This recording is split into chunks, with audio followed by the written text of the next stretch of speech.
నేను స్తోత్రం కలుగును గాక. ఇప్పుడు సాతాను యొక్క వశం చేసిన తర్వాత సాతానుడు అతడు చాలా కుయుక్తపరుడు, అతడు అసూయపరుడు, ఇలాంటివి ఏవైనా ఉంటాడు అన్నిటికి వాడే సంబంధమైనట్టు వాడు. అయితే యోబు యథార్థంగా ఉండడం వాడికి నచ్చలేదు, యోబు నీతిమంతుడిగా ఉండడం నచ్చలేదు వాడికి. ఇప్పుడు ఎవరి మీద నింద వేయడం ప్రారంభం చేశాడంటే యోబు మీద నింద వేయడం ప్రారంభం చేశాడు. అయితే దేవుడు అన్నాడు, నీకు అధికారం ఇస్తా ఉన్నాను, నీకు నచ్చినట్లుగా నువ్వు చెయ్యి.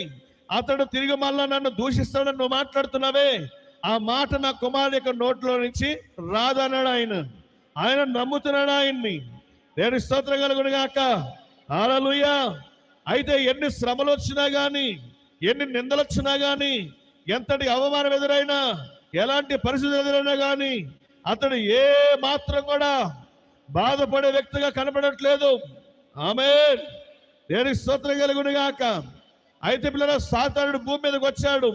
అతడు వచ్చి ఏం చేశాడంటే ఆస్తి అంతా పోయింది, ఇక పశువులన్నీ చనిపోయాయి, గొర్రెలు, మేకలు, గాడిదలు, ఒంట్లన్నీ చచ్చిపోయినాయి.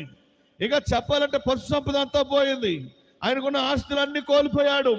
ఒక ఆయన వచ్చి అంటున్నాడు, అయ్యా ఇప్పుడే నీ బిడ్డలు ఇల్లు కూలిపోయి నీ బిడ్డలందరూ కూడా చనిపోయారయ్యా అని చెప్పాడు. అసలు ఓకే సరే ఏమైంది అని మాట్లాడుతున్నాడు. ఇంకొక ఆయన వచ్చి అంటాడు, నీ పంటలన్నీ నాశనం అయిపోయినాయ్యా, నీ పంట అంతా నాశనం అయిపోయింది, ఇంకా చేతికి వచ్చేదేమి లేదన్నాడు. ఇంకొక ఆయన పరిగెట్టుకొని వచ్చాడు, నీకున్న గొర్రెలు ఉన్నాయి కదా, ఆ గొర్రెలన్నీ చనిపోయి అని చెప్పాడు.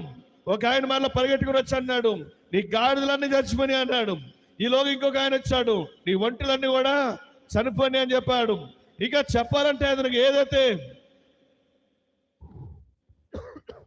అతనికి ఏదైతే కలిగి ఉన్నాడో అన్ని పోయినాయి. నీ ఆస్తి అంతా పోయింది, నీ మనుషులందరూ చనిపోయారు, నీ పిల్లలు చనిపోయారని మాట్లాడితే, ఒకవేళ సామాన్యమైన మనమైతే ఏమనుకుంటాం, అసలు మన జీవితంలో కూడా అలాంటి ఎదురైతే మన పరిస్థితి ఏంటి, ఏమైనా కోల్పోతే మన పరిస్థితులు ఏంటి, ఎలా ఉంటాం, ఎలా ఆలోచన చేస్తాం? మనమైతే దేవుని నిందించే వాళ్ళగా ఉంటామా, అవమానపరిచే వాళ్ళగా ఉంటామా, అసలు ఏ స్థితిలో ఉంటామో ఒకసారి మనం ఆలోచన చేద్దాం. ఈయన అన్ని కోల్పోయాడు, పశు సంపదలన్నీ పోయినా, ఆస్తి అంతా పోయినా, ఆయనకున్న ఆస్తి అంతా పోయినా కానీ బాధపడలేదు. కానీ ఇప్పుడు కుమారులు చనిపోయాయి, కూతురు చనిపోయాయి అంటే అతను ఏమాత్రం కూడా చలనం లేనట్టుగానే ఉన్నాడు. ఆయన ఎవరిని ఏమనలేదు, ఆయన ఎందుకు చనిపోయారని కూడా అడగలేదు, ఎందుకు ఇలా జరిగిందని కూడా చెప్పలేదు. ఆమేన్. ఇలాగ సాతానుడు అది కూడా భరించలేకపోయాడు. సాతాను ఇన్ని జరిగినా కానీ